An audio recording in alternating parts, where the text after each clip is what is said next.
vous allez tous et toutes très bien. Ici ça va, je suis ravie de vous retrouver aujourd'hui dans cette nouvelle vidéo dans laquelle on va traiter de deux sujets brûlants. Vous m'avez demandé de les traiter des centaines de fois sur Instagram, je crois. C'est les sujets de faire son lait végétal de soja maison et faire son yaourt de soja maison.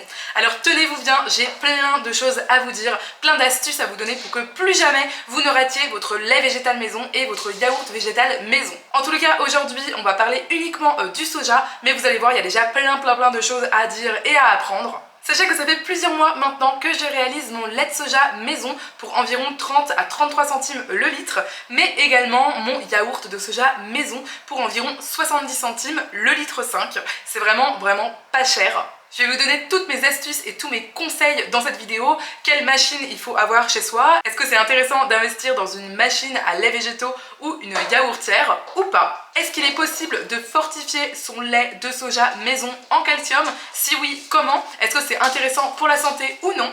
Bref, autant de questions et encore bien plus auxquelles on va répondre dans cette vidéo. Si le sujet t'intéresse, n'oublie surtout pas dès maintenant de mettre un pouce en l'air. Vraiment, ça te prend 0,5 secondes et pour moi, c'est une aide énorme. N'oublie pas de t'abonner si c'est pas déjà fait et c'est parti!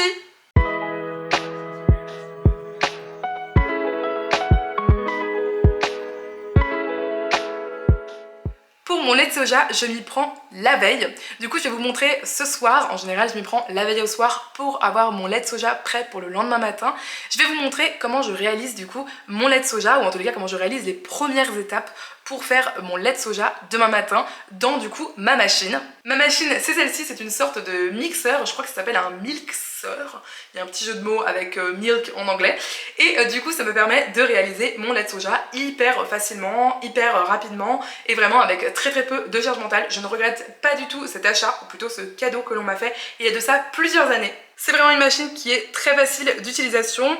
Au-dessus, vous avez une petite soupape pour que vraiment la vapeur s'en dégage lorsque votre liquide bout à l'intérieur, mais également plusieurs menus que vous allez pouvoir choisir en fonction du type de lait végétal que vous allez vouloir réaliser. Et à l'intérieur, c'est une grande cuve et également du coup le couvercle, il est comme ça. Il a des petites lames ici et c'est ce qui va vous servir à mixer votre lait. Mais de toute façon, le programme s'occupe de tout. Vous n'avez rien à faire. Allez, je vous montre tout de suite les étapes que je fais la veille au soir pour mon lait de soja. Dans mon robot, je suis donc venue mettre 120 g de graines de soja. Le plus important, c'est vraiment d'avoir un minimum de 80 g de soja par litre de lait que vous allez faire. Moi, je fais 1,5 litre directement. Donc, j'aurai besoin, si les calculs sont bons, de 120 g de graines de soja. C'est ce que j'utilise. Voici à quoi ressemblent les grains de soja que je viens de mettre dans ma machine à lait. Ce sont donc des grains de soja que j'achète en épicerie asiatique. Ceux-là, ils ne sont pas dépelliculés. On peut également les trouver en magasin bio. Et en magasin bio, vous pourrez également trouver du soja qui soit dépelliculé. Je trouve qu'il n'y a aucune différence entre le soja non dépelliculé et le soja dépelliculé. Donc choisissez celui que vous trouvez. J'ai donc mon soja dans mon robot et je vais venir mettre beaucoup d'eau à l'intérieur pour faire tremper les graines jusqu'à demain matin. Nous sommes le lendemain, mes haricots de soja ont trempé toute la nuit. Je les ai rincés et égouttés, regardez, ils ont bien gonflé. Donc je les mets directement dans ma machine et en fait, vous allez le voir juste ici, à l'intérieur de ma machine, j'ai une annotation me disant combien de litres je peux mettre à l'intérieur. Donc moi, ça peut aller jusqu'à 1,5 litre. Du coup, ce que je vais faire, c'est que je vais tout simplement remplir la machine d'eau jusqu'au trait. Alors pour faire du lait de soja, vous avez besoin uniquement de deux ingrédients, de l'eau et des graines de soja. Mais moi, j'aime bien ajouter d'autres choses. C'est totalement facultatif, mais je préfère. Déjà, j'ajoute vraiment quelques micro-gouttes d'huile. On peut les voir à la surface juste ici. Donc une huile qui résiste à la cuisson. Et en fait, ça permet d'avoir vraiment un lait de soja qui soit hyper crémeux. Et personnellement, je préfère. Ces quelques micro-gouttes d'huile ne me dérangent absolument pas. Et ensuite, c'est très important pour moi, je souhaite supplémenter mon lait de soja maison en calcium.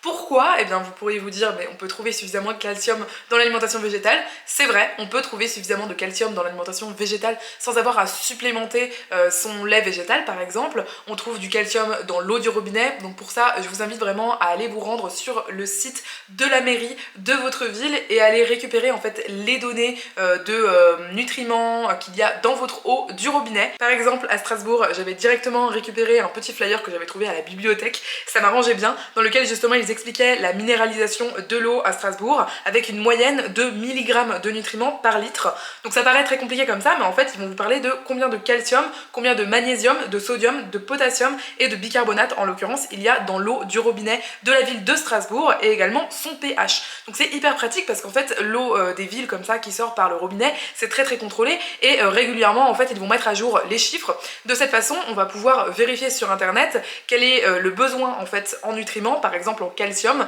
quel est le besoin de milligrammes de calcium par jour pour une personne adulte par exemple, et ensuite on va aller calculer avec environ 1,5 litre bu par jour combien de calcium on récupère dans l'eau de sa ville. Sachez que déjà vous avez un apport de calcium qui est apporté par l'eau de la ville, et ensuite le calcium dans l'alimentation végétale c'est apporté par plein d'autres aliments. Donc on peut penser au brocoli, on peut penser au kale, on peut penser au sésame, on peut penser au tofu, on peut penser à plein de choses. Également dans le soja du coup directement il y aura du calcium dans mon lait de soja, mais c'est souvent un petit peu bas comme apport. Et de ce fait je me suis informée sur comment supplémenter directement à la maison mon lait de soja, et c'est extrêmement simple mais aussi extrêmement économique. C'est la raison pour laquelle personnellement je préfère supplémenter mon lait. C'est vrai que la supplémentation en France c'est toujours vu comme quelque chose de négatif, mais ce n'est pas négatif, hein. Il y a énormément d'aliments qui sont supplémentés et on ne le sait pas forcément, et ce n'est pas négatif, au contraire c'est plutôt positif pour la santé générale de la population.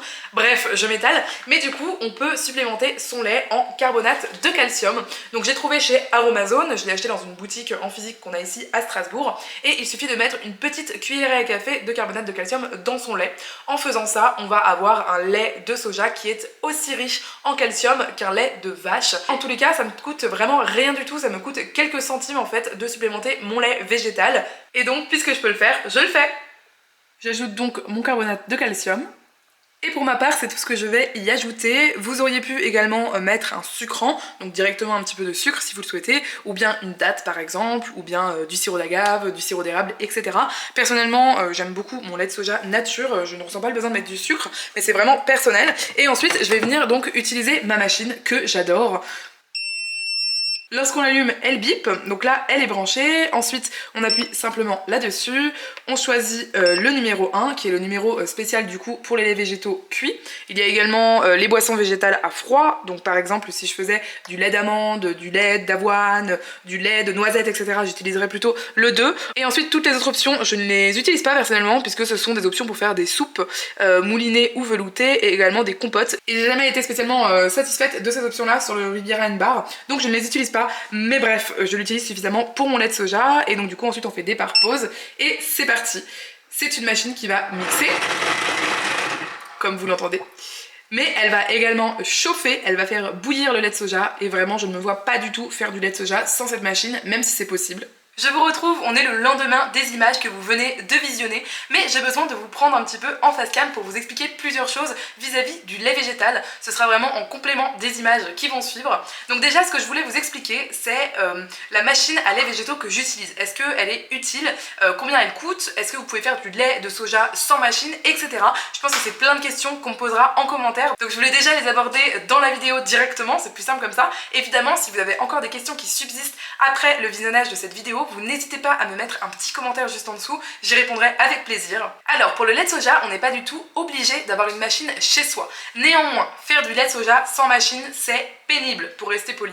C'est vraiment long, c'est fastidieux, ça salit beaucoup de choses. Il faut une casserole, il faut un petit filtre à lait végétaux. En fait, les étapes pour faire du lait de soja maison sans machine, je vais vous les décrire comme ça vous allez un petit peu vous rendre compte.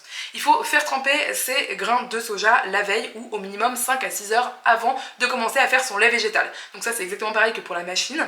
Ensuite il va falloir les rincer, les égoutter, puis venir les mixer avec votre eau dans un mixeur qui soit quand même assez puissant. Donc vous allez mixer le tout pendant quelques minutes jusqu'à l'obtention d'un lait, mais cette fois-ci il sera cru. Or le lait de soja n'est pas consommable lorsqu'il est cru, donc il va vous falloir le mettre à la casserole, venir faire bouillir le lait, tenir une petite ébullition du lait pendant quelques minutes, ce qui est très difficile puisque le lait de soja c'est comme le lait de vache en fait, vraiment vous connaissez l'expression soupe au lait, donc ça veut dire que ça déborde très facilement et il peut facilement y en avoir partout dans la cuisine. Une fois que c'est fait, il faut laisser refroidir le lait, puis le filtrer avec par exemple un sac à lait ou un sac à vrac, comme je vous montrerai juste après dans la vidéo.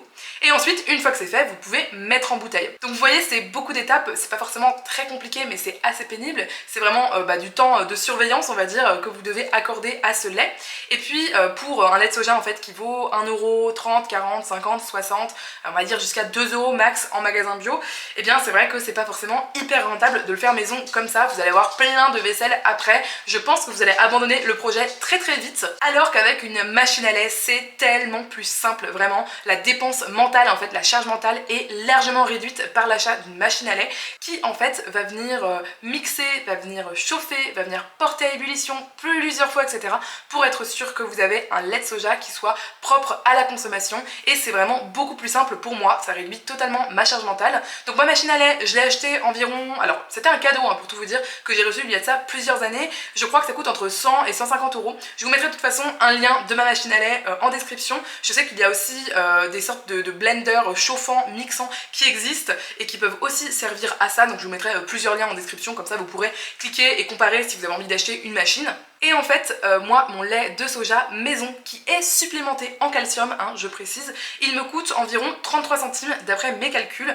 Donc vous voyez, c'est vraiment pas cher du tout pour 1 litre de lait de soja. À l'époque, j'avais fait des calculs entre le prix de revient de la machine à lait et le fait de faire son lait de soja maison. J'avais fait la différence et j'avais fait un calcul sur le nombre en fait de bouteilles qu'on achetait par semaine. Donc ça devait être 1 à 3 bouteilles par semaine et j'avais calculé que j'avais remboursé ma machine à lait végétaux seulement en quelques mois d'utilisation. En plus de ça, je peux surveiller totalement ce que j'ai dans mon lait de soja et au niveau du goût, ça n'a rien à voir. C'est à dire que le lait de soja maison est vraiment largement meilleur que du lait de soja en brique. On peut bien évidemment également parler des déchets qui sont fortement réduits, mais aussi du fait de ne pas avoir en fait à porter les laits végétaux. Je sais que vous êtes nombreuses et nombreux à me suivre et à ne pas forcément avoir de voiture à disposition, à plutôt faire vos courses à pied ou bien à vélo. Et sachez vraiment que le fait de ne plus avoir à porter nos laits végétaux sur la semaine, pour nous ça a été vraiment très soulageant. Donc voilà, ça, plus ça, plus ça, plus ça, les poubelles qu'on n'a pas besoin de sortir, le fait qu'on n'a pas besoin de les porter, le fait que c'est beaucoup plus économique, le fait que c'est meilleur en goût, le fait que je peux le supplémenter en calcium facilement, etc. Ça fait que pour moi c'est hyper rentable d'avoir une machine à lait végétaux. D'ailleurs depuis qu'on l'a, on ne fait plus que nos laits végétaux maison en fait, on ne les achète plus. Allez, j'espère vous avoir tout dit, trêve de blabla, je vous reprends pour la suite pour vous montrer comment je fais mon lait de soja maison avec ma machine à lait du coup. Et voilà, mon lait de soja est prêt, donc ça prend environ entre 20 et 30 minutes je crois. Je n'ai jamais vraiment chronométré mais c'est quand même assez rapide. Nous ce qu'on fait en fait c'est que on fait tremper du coup les graines de soja comme vous l'avez vu précédemment dans la vidéo. Et ensuite mon copain qui se lève en premier puisque il a un rythme de travail un petit peu plus tôt que le mien, et bien il s'occupe en fait de rincer les graines de soja, de les mettre dans le blender, de mettre de l'eau, enfin bref, tout ce que vous avez vu, toutes les étapes que vous avez vues, ça prend vraiment littéralement 1 minute 30 je pense le matin. Et il s'occupe de brancher la machine et de la lancer, et après c'est moi qui m'occupe du reste de la procédure. Donc voilà, c'est juste pour vous expliquer que c'est vraiment très simple à faire le matin. Et ensuite voilà, on a un lait de soja qui est prêt et qui est bouillant. Comme vous pouvez le voir, on a une super belle mousse qui s'est formée. C'est normal en fait, c'est un peu comme les laits barista. Vu que j'ai mis un petit peu d'huile, et bien ça correspond en quelque sorte à un lait barista. Et ensuite on a un magnifique lait de soja. Regardez-moi ça, comme il est super beau, il est hyper lacté, enfin vraiment, il est magnifique. Il est vraiment hyper crémeux, pas du tout aqueux. À ce stade, le lait de soja que vous obtenez contient encore l'okara. L'okara, qu'est-ce que c'est? C'est la pulpe des graines de soja qui est toujours contenue en fait dans le lait puisqu'on ne l'a pas encore filtré. Alors c'est pas 100% obligatoire, je vous expliquerai après comment faire pour sauter cette étape si vous le souhaitez, mais pour l'instant je vais vous montrer comment moi je fais lorsque je souhaite filtrer mon lait pour enlever l'okara. Ce que je fais, c'est que je me munis d'un récipient. Vous pouvez très bien utiliser un saladier. Nous, personnellement, à la maison, on a remarqué que c'était vraiment beaucoup plus pratique d'utiliser plutôt un grand récipient avec un bec verseur. Du coup, on utilise le bol de notre blender et on vient utiliser un filtre à lait comme celui-ci. Alors ça, ce n'est pas un filtre à lait d'origine, c'est un peu l'astuce que j'ai à vous donner. N'achetez pas de filtres à lait spéciaux qui sont appelés comme ça par le commerce parce que ça va être beaucoup plus cher. Moi, c'est simplement un sac à vrac en coton bio que j'avais acheté, il me semble, chez Biocop il y a de ça des années et qui coûte genre 2,50 € les 5. Et du coup, même si c'est pas fait pour, c'est parfaitement adapté. Donc je vais venir en fait le mettre dans mon blender directement et le but ça va être de le faire tenir sur le côté avec le bec verseur. Et si vous souhaitez vraiment être sûr que le game soit sécurisé, vous pouvez mettre une petite pince à linge sur le côté. Et ensuite on va venir tout simplement verser le lait dans le trou, j'ai envie de dire.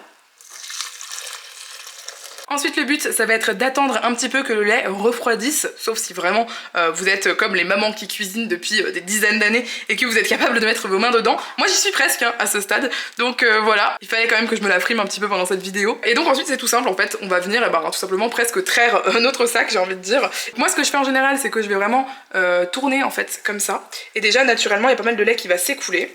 Et on va venir presser vraiment au maximum pour extraire un petit peu le lait qu'il reste dans l'okara. Et voilà comment on obtient un lait végétal de soja absolument magnifique, maison, et pour seulement 33 centimes, alors qu'il est supplémenté en calcium.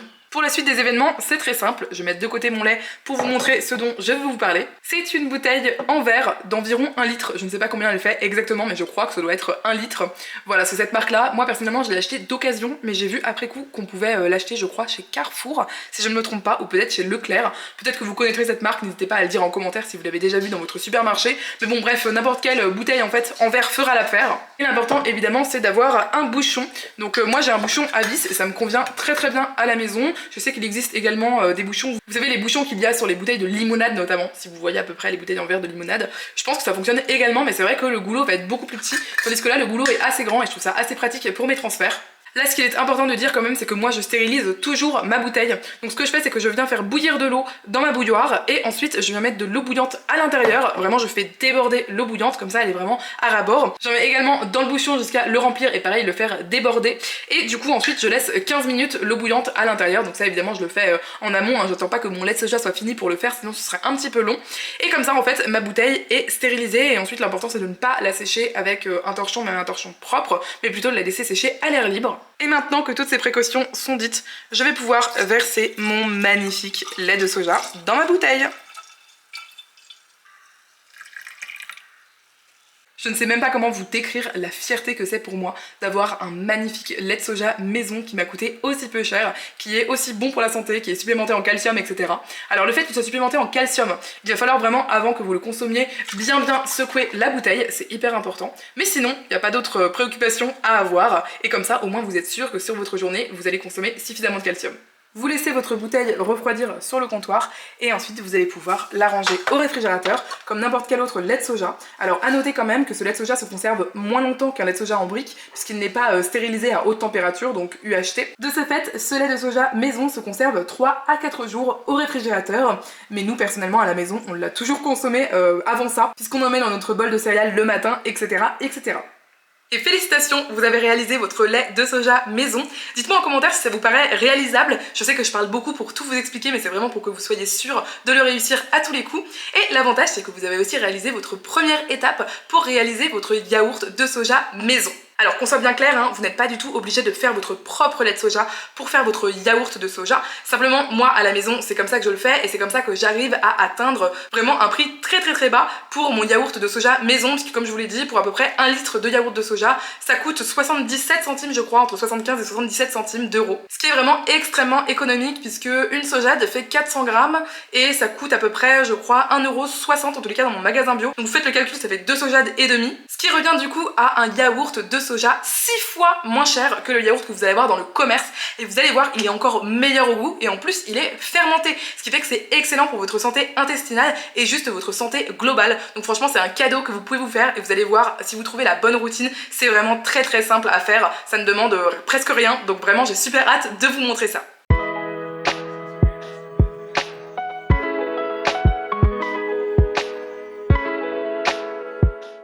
Bienvenue dans cette deuxième partie de la vidéo qui va être consacrée à la réalisation, même aux différentes façons de réaliser du yaourt de soja. Alors il y a plusieurs bases qui vont être les mêmes on va dire pour les différentes méthodes, notamment du coup le lait. Alors moi juste pour vous informer, par rapport au lait de soja que je fais maison, je vais garder l'okara pour mon yaourt. Pourquoi? Parce que j'ai testé sans okara et avec okara et sincèrement le yaourt final est tout aussi bon, voire meilleur parce qu'un petit peu plus épais avec l'okara.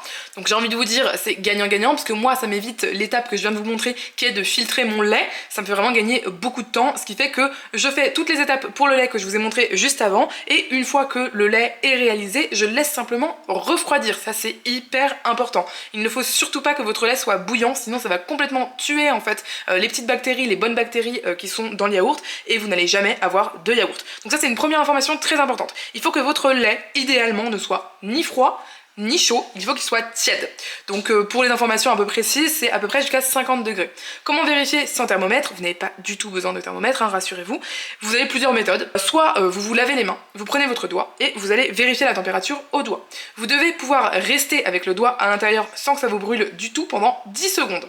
Si c'est le cas, eh bien c'est tout bon. Après, hein, j'ai envie de vous dire, il faut juste que le lait soit tiède. Hein. 40, 50 degrés, c'est juste la température tiède. Donc vous le sentez aussi directement au doigt, même sans attendre 10 secondes. Mais c'est vrai que ça reste une bonne méthode si vous n'êtes pas sûr de vous. Et une autre méthode, ça va être de prendre une petite cuillère comme ça et de venir mettre vraiment une goutte de lait sur votre poignet. Et pareil, il ne faut pas que ça vous brûle. De cette façon, en fait, vous n'allez pas toucher avec votre doigt le lait, si ça vous inquiète. Ici c'est tout bon, j'ai mes conditions idéales, j'ai mon lait de soja qui est réalisé, j'ai laissé à l'intérieur l'okara, mais si vous utilisez du coup du lait de soja du commerce, eh bien il n'y a plus d'okara et ce n'est pas du tout grave, votre yaourt sera tout aussi bon. Simplement vraiment vous ne le sortez pas du frigo pour l'utiliser en fait directement. Ça ne va vraiment pas être aussi efficace que si votre lait est tiède. Donc vous venez le faire tiédir ou bien vous le laissez sur votre comptoir pendant plusieurs heures s'il fait chaud comme en ce moment. Et ensuite vous allez voir, c'est d'une simplicité mais enfantine. Vous allez simplement utiliser du yaourt. Alors moi comme je vous ai dit, j'utilise 1,5 litre de lait de soja. Pour 1,5 litre de lait de soja, il vous faut un yaourt de 100 grammes. Je vous conseille d'utiliser la marque Sojasun. Évidemment je ne suis absolument pas sponsorisée, mais simplement c'est la marque qui fonctionne le mieux pour les yaourts de soja maison.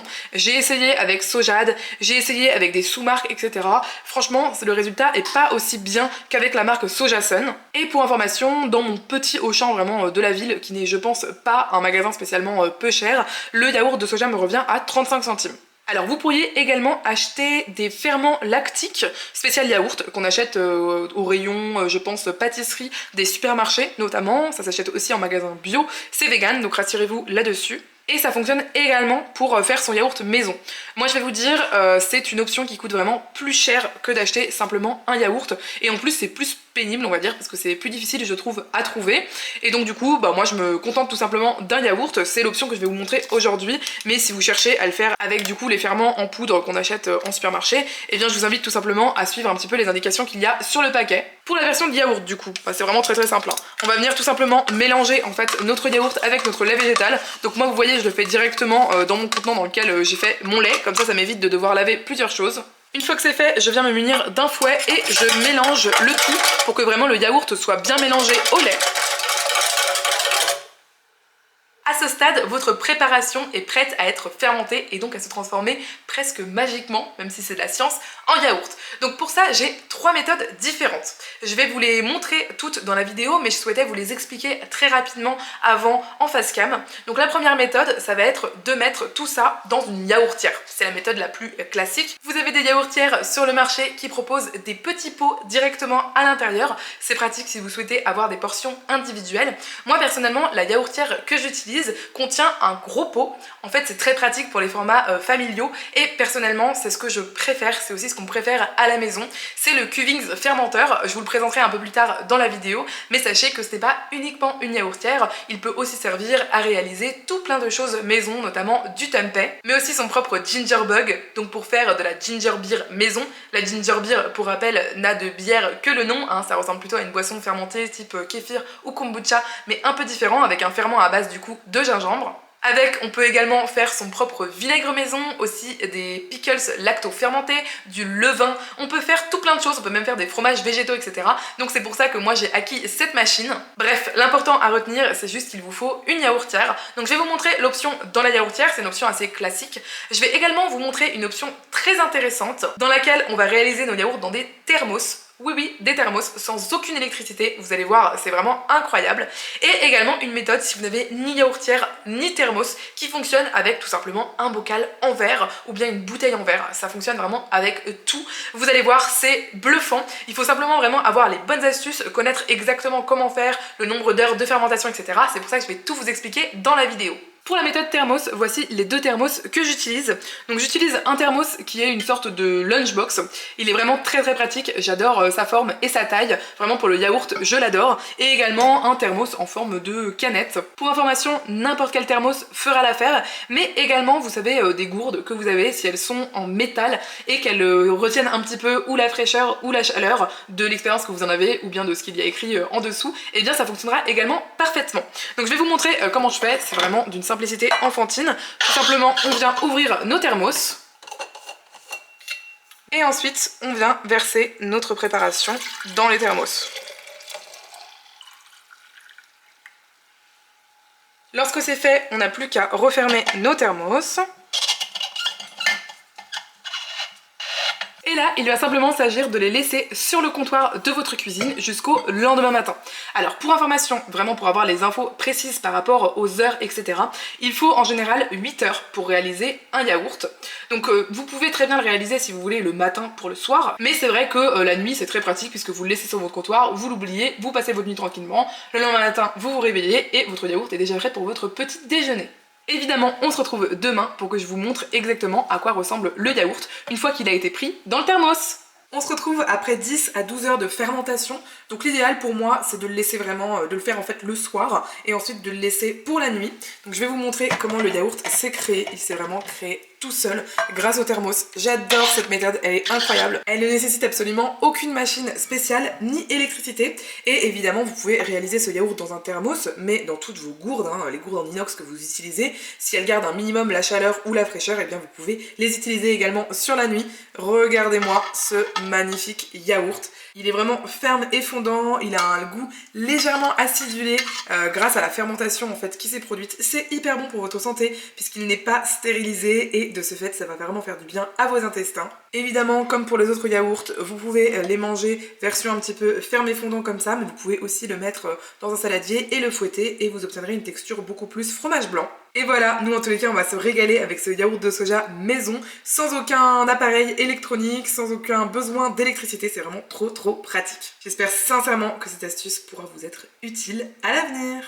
Perso, je vais venir tout simplement le refermer et le mettre directement au frigo pour pouvoir le garder pour la semaine. Mais on peut aussi bien le transporter lors d'un pique-nique par exemple directement dans un thermos. On va réaliser notre yaourt à l'aide de mon Cuvings fermenteur, donc qui est une sorte de yaourtière mais en mieux. Une fois que mon Cuvings est branché, je vais venir enlever cette petite passoire qui aide justement à faire du tempeh. Et je viens récupérer ce récipient, donc je le mets à l'intérieur, évidemment il faut qu'il soit propre. Et je vais venir mettre ma préparation pour yaourt.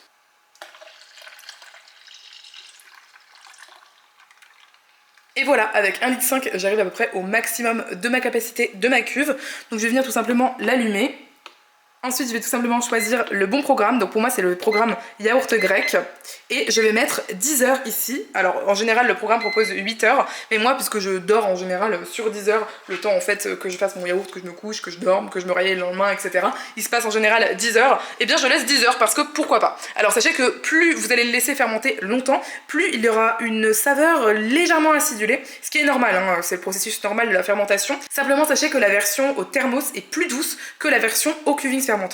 Donc si vous avez des enfants par exemple, je pense que la version au thermos pourrait mieux convenir. Ensuite, comme vous l'avez vu, je viens mettre le petit couvercle et là je l'oublie pendant 10 heures et je vous montre demain matin à quoi ressemble mon yaourt végétal fait à la yaourtière. Nous sommes le lendemain matin, vous avez vu comme c'est magique pour vous YouTube. Moi il s'est passé plus d'une nuit et pour vous il s'est passé littéralement 30 secondes. Et mon yaourt au Cuvings fermenteur, donc une sorte de yaourtière, est prêt. On a vraiment un yaourt qui est très bien pris, qui est super crémeux en bouche. Donc là c'est vraiment la texture ferme et fondante et si vous souhaitez autre chose, vous pouvez très bien dégainer le fouet, fouetter le tout et vous allez avoir une texture qui est très similaire à du fromage blanc. Mais voilà, si vous aimez la texture ferme et fondante, eh bien elle est parfaite telle quelle. Vraiment le yaourt est délicieux. Comme je vous l'ai dit, comme il est fermenté, c'est excellent pour la santé. Il a également une petite saveur acidulée qui est super agréable. Mais sinon c'est très doux, c'est vraiment un yaourt de soja classique, juste meilleur parce qu'il est fait maison. J'aime juste trop ce yaourt maison.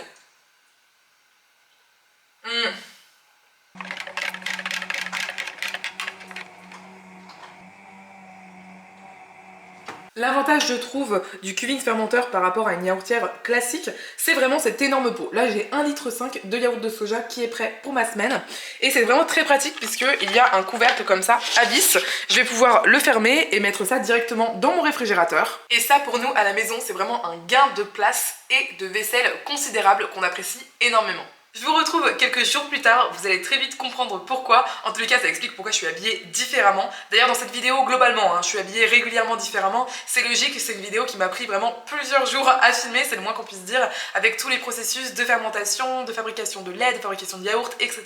Nécessairement, il y a du temps qui passe et donc je m'habille différemment. Bref, trêve de blabla. Aujourd'hui, je vais vous montrer une troisième méthode. Donc pour l'instant, je vous ai montré comment faire du lait végétal avec une machine spéciale, également comment faire du yaourt végétal, parfois au thermos et parfois avec une machine spéciale également. Et aujourd'hui, je vais vous montrer comment on peut faire du yaourt végétal sans aucune machine, mais aussi sans aucun yaourt de base. Donc je vais vous montrer, vous allez très vite comprendre. Comme je vous l'ai déjà expliqué dans cette vidéo auparavant, on a deux types de ferments qu'on peut utiliser pour faire du yaourt végétal maison. Donc déjà, le premier, ce serait d'acheter des ferments directement en supermarché et de les utiliser en poudre dans nos yaourts. Je trouve que c'est une méthode qui est plus onéreuse et parfois un peu plus compliquée. Donc moi, je préfère utiliser la seconde méthode, qui est celle d'acheter directement des yaourts dans le commerce. Mais rassurez-vous, vous aurez besoin vraiment d'une infime quantité de yaourt pour en produire une grosse quantité. Donc ça reste très rentable. Et aujourd'hui, je vais vous montrer une troisième méthode, qui est une méthode sans aucun ferment, sans aucun yaourt, où on va utiliser une fermentation naturelle qui est réalisée en faisant tremper du riz complet dans de l'eau. Alors l'objectif en fait, c'est de faire tremper du riz dans de l'eau et de le laisser au moins 24 heures. En fonction de la température de votre pièce, comme c'est un processus de fermentation, la température de la pièce compte énormément et de ce fait, le temps en fait peut varier, combien d'heures en fait il faut pour atteindre la fermentation du riz. Donc vous allez mettre votre riz complet, il faut qu'il soit séché au soleil. Quel riz complet est séché au soleil, c'est compliqué à savoir, il y a beaucoup de marques qui ne le disent pas. Mais en tous les cas, en faisant mes recherches, j'ai trouvé que la marque Autour du riz faisait du riz complet qui est séché au soleil. C'est indiqué en fait sur leur site internet, etc. Donc on est sûr que ce n'est pas séché avec une machine, ce qui n'est pas du tout problématique en soi. Mais pour le processus de fermentation, ça peut amoindrir nos chances de réussite. Bref, trêve de blabla, je vous montre tout ça en images, comme ça vous saurez comment faire chez vous du yaourt végétal sans aucune machine et potentiellement sans aucun ferment. Voici le riz que j'ai fait tremper il y a quelques jours. Alors je vous dis quelques jours, il me semble que si je calcule bien, ça fait moins de 2 jours, environ 40 heures, sachant qu'il doit faire 23 à peu près chez moi. S'il fait 25 ou plus chez vous, en général 24 heures suffisent. C'est vrai que l'été pour la fermentation, c'est vraiment très pratique. Alors l'objectif du coup, ça va être de faire tremper votre riz comme vous l'avez vu sur les images précédentes. Et ensuite, vous allez attendre jusqu'à ce que des bulles sortent un petit peu de la surface lorsque vous allez secouer votre riz comme ça. Les bulles qui s'éclatent à la surface, c'est le signe que notre riz a fermenté, qu'il a commencé à germer en réalité. Et du coup, ce qui nous intéresse ici, c'est juste l'eau de trempage du riz qui va être riche en ferments et qui va nous permettre de fermenter notre lait végétal sans utiliser aucun ferment du commerce ou d'un autre yaourt. On va avoir besoin de 2 cuillères à soupe de ce liquide de trempage pour 1 litre de lait de soja et donc 1 litre de yaourt de soja. Ici, je ne vais pas en faire 1 litre, je vais en faire dans des petits pots comme ça. Et du coup, j'en aurai besoin, je pense, d'à peu près 2 cuillerées à café par pot. Et une fois que c'est mis dans le pot, rien de plus simple, je viens secouer mon lait de soja et j'ajoute mon lait dans mon pot, tout simplement. Je vais venir couvrir mon pot, vous avez vu j'ai utilisé un pot à confiture de son couvercle, mais je ne vais pas visser le couvercle et je vais laisser fermenter pendant 8 à 10 heures. Dans 8 à 10 heures du coup on se retrouve et je vous montre comment mon yaourt de soja a pris presque par magie. Comme d'habitude et même avec cette méthode, je n'oublie pas de faire chauffer mon lait végétal pour qu'il soit tiède, donc entre 40 et 50 degrés. Et évidemment je peux faire mes yaourts sur mon comptoir, vraiment sans aucune machine, je le laisse juste à température ambiante comme ça, avec n'importe quel ferment. Là je voulais cumuler en fait les ferments de riz germé avec le lait végétal et le fait de faire la méthode sur le comptoir, donc sans aucune machine, mais évidemment vous pouvez faire la même chose avec du yaourt végétal ou avec des ferments achetés. Ce que je tiens à préciser, je vous l'ai déjà dit précédemment, c'est que la température de la pièce compte énormément dans le processus de fermentation de yaourt et d'ailleurs dans n'importe quel processus de fermentation. À l'heure où je tourne cette vidéo, il fait vraiment chaud chez moi puisque nous sommes en été. Mais si vous êtes en hiver, comment faire pour que votre yaourt prenne quand même s'il fait par exemple, disons, 18 chez vous? Alors, il y a plusieurs méthodes, mais il y en a une que j'adore. Ça va être de prendre un autre pot, donc idéalement de la même taille que les pots que vous allez faire. Donc soit vous allez utiliser un gros pot de 1 litre par exemple, soit vous allez utiliser une bouteille en verre d'1 litre également pour faire votre yaourt à l'intérieur, soit vous allez utiliser des petits pots comme je le fais là aujourd'hui. Dans tous les cas, vous prenez un pot de la taille équivalente à celui que vous utilisez pour faire votre yaourt. Vous allez le remplir d'eau bouillante, vous faites bouillir de l'eau à la bouilloire tout simplement et vous le remplissez. Vous le fermez celui-là bien hermétiquement et ensuite vous mettez tous vos bocaux à côté sur votre plan de travail et vous allez ajouter dessus ou bien une petite couverture ou bien une petite serviette ou bien tout simplement un ou plusieurs torchons. Le but ça va vraiment être de mettre le torchon ou les torchons au-dessus, d'essayer un petit peu vous savez de sceller en fait autour et de cette façon la chaleur va vraiment être gardée en dessous des torchons. C'est un petit peu le principe de la cuisson ou de la fermentation grâce à la chaleur résiduelle. Donc je résume, si vous êtes en été, aucun besoin de mettre un pot avec de l'eau bouillante à côté. Néanmoins, si vous êtes en hiver, c'est vraiment utile, ça permet de faire une fermentation sur la nuit. Si vous ne le faites pas, vous risquez d'avoir besoin de 2 jours de fermentation et ça peut être un petit peu long avant d'avoir ces yaourts.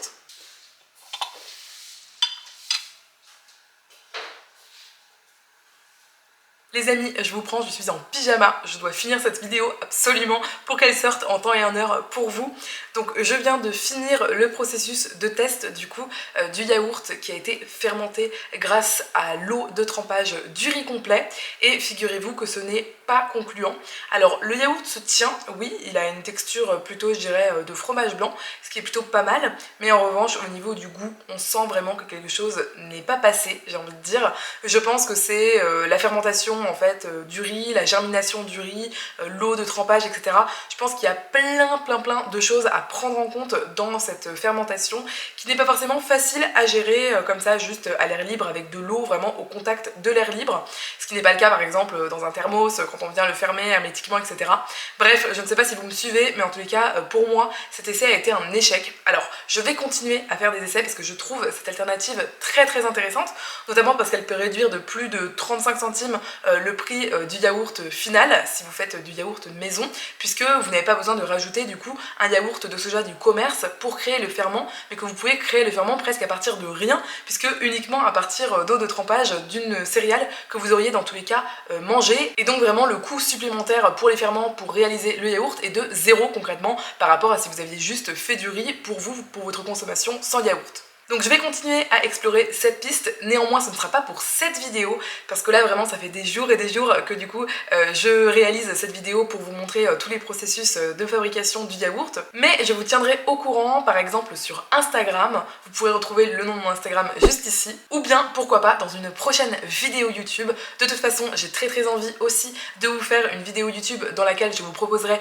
des yaourts qui soient végétaux, qui ne soient pas à base de lait animal mais qui ne soient pas non plus à base de lait de soja, parce que je sais qu'il y a des allergies et je sais que certaines personnes aiment varier du soja, ce que je peux tout à fait comprendre. Donc voilà, c'était pour moi important de faire cette conclusion à cet essai là pour que vous soyez mis au courant. Je vous conseille vraiment de rester sur les 2 autres alternatives que je vous ai proposées dans cette vidéo. Et voilà, j'espère que cette vidéo a été intéressante pour vous, qu'elle a pu vous apporter toutes les clés pour réaliser votre lait végétal ou votre yaourt végétal maison. C'est vraiment des méthodes qui sont extrêmement économiques. Comme je vous l'ai dit, moi, mon lait végétal qui est supplémenté en calcium me coûte environ 33 centimes le litre. Donc c'est vraiment pas cher du tout, et pour du yaourt, on est environ autour de 70 centimes, 75 centimes, 77 centimes grand max le litre de yaourt de soja maison. C'est vraiment pas cher du tout si on compare avec n'importe quelle marque, Sojasun, Sojal, etc. Vraiment, on peut diviser jusqu'à 6 fois le prix du yaourt du commerce. Et en plus, il est encore meilleur à la fois au goût et pour la santé puisqu'il contient des probiotiques. J'espère sincèrement que la vidéo vous a plu. Surtout, si vous avez encore des questions, n'hésitez pas à me les écrire en commentaire. Comme ça, je pourrai y répondre du mieux possible. J'espère sincèrement que cette vidéo a été claire. Dans tous les cas, je vous remercie infiniment d'avoir suivi cette vidéo jusqu'au bout. Je vous invite à laisser un pouce en l'air et un commentaire. Je réponds à tout le monde. Je vous dis à très bientôt pour une nouvelle vidéo et salut!